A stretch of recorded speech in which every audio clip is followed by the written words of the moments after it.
सिंधुदुर्ग जिल्ह्यात युती व्हावी या विचाराचा भाजप खासदार नारायण राणेंची भूमिका, पालकमंत्री अंतिम निर्णय घेत नाही असंही वक्तव्य. तर कणकवलीत ठाकरे सेना आणि शिंदे सेनेची युती झाल्यास 2 जिल्ह्यात शिंदेंच्या शिवसेनेसोबत संबंध तोडू, नारायण राणेंचा इशारा.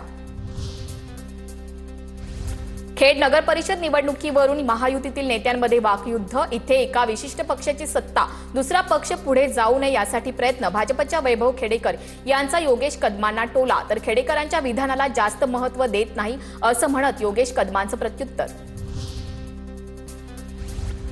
भुसावळ नगरपालिकेच्या निवडणुकीत कट्टर विरोधक एकत्र येणार. भुसावळची निवडणूक एकनाथ खडसेंसोबत एकत्र लढणार. माजी आमदार संतोष चौधरी यांची घोषणा.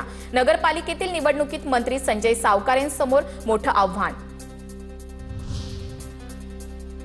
हिंगोलीत भाजप आणि शिवसेनेची स्वबळाची तयारी, मात्र राष्ट्रवादीची सावध भूमिका. जशी परिस्थिती तयार होईल त्या पद्धतीनं काम करणार, राष्ट्रवादीचे आमदार चंद्रकांत नवघरेंनी स्पष्ट केलं.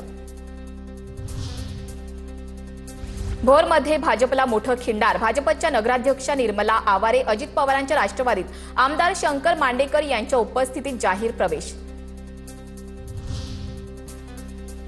पुण्यातील भोरमध्ये अजित पवारांचं भाजपच्या संग्राम थोपटेंना आव्हान. संग्राम थोपटेंचा भाजपात प्रवेश. आपल्याला 3 पंचायत समित्या आणि भोर नगरपालिका ही आपल्या विचाराची आणायची आहे, अजित पवारांचा निर्धार. त्यामुळे अजित पवारांकडून स्वबळाचा नारा दिल्याची चर्चा सुरू.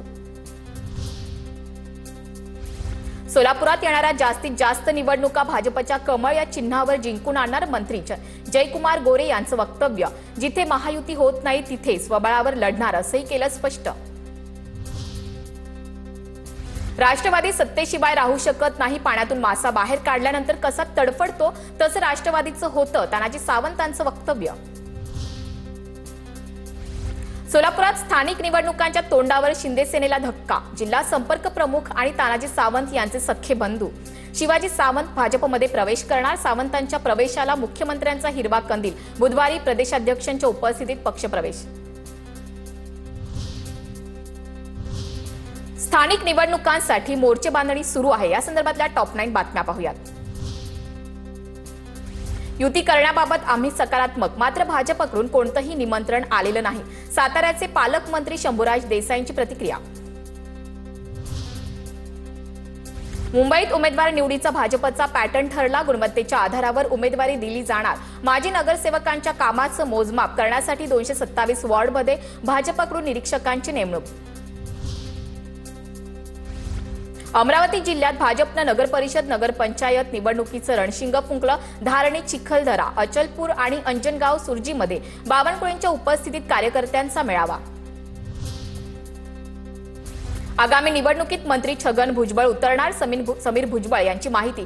सध्या प्रकृतीच्या कारणास्तव भुजबळ डॉक्टरांच्या सल्ल्यानुसार आराम करतायत. मात्र होऊ घातलेल्या नगरपरिषद, जिल्हा परिषद, पंचायत समिती निवडणुकीत ते पुन्हा सक्रिय होणार असल्याची समीर भुजबळ यांची माहिती.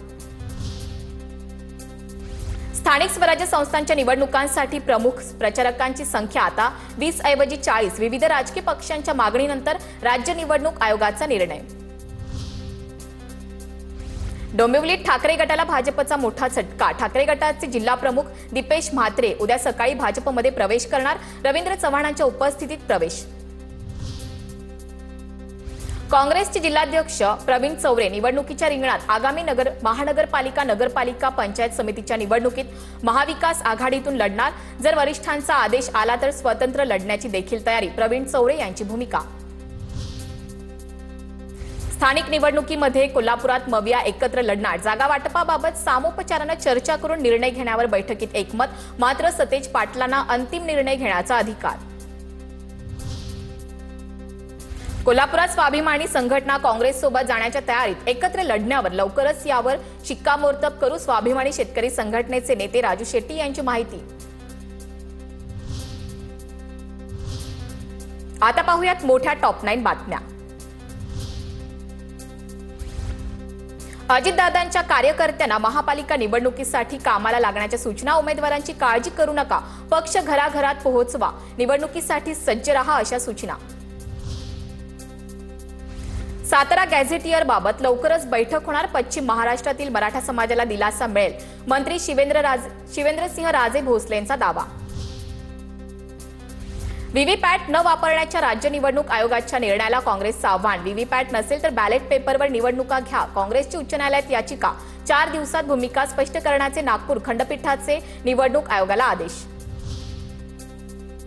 नागपुरात 8 डिसेंबर पासून विधिमंडळाचे हिवाळी अधिवेशन. 2 आठवडे कामकाज चालणार तर विधान भवन सचिवालयाचं कामकाज 28 नोव्हेंबर पासून सुरू होणार. 2 आठवड्यांच्या सत्रात एकूण 10 दिवसांचं कामकाज.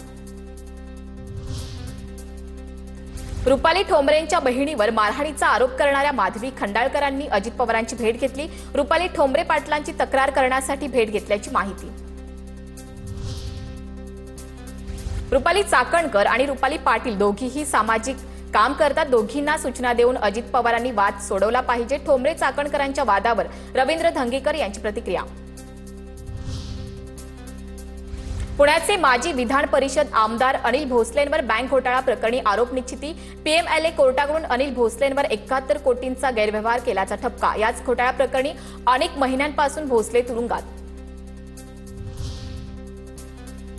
मुंबई क्रिकेट असोसिएशनच्या निवडणुकीसाठी उमेदवार प्रचाराच्या रिंगणात. अजिंक्य नाईक, जितेंद्र आव्हाड, मिलिंद नार्वेकरांकडून स्पोर्ट्स सेक्रेटरींना मतदानाचं आवाहन. 12 नोव्हेंबरला एमसीची निवडणूक पार पडणार. हत्तीला विजेचा धक्का लागू नये म्हणून फटाक्यांचा वापर केला. हत्तीला इजा पोहोचवण्याचा हेतू नव्हता.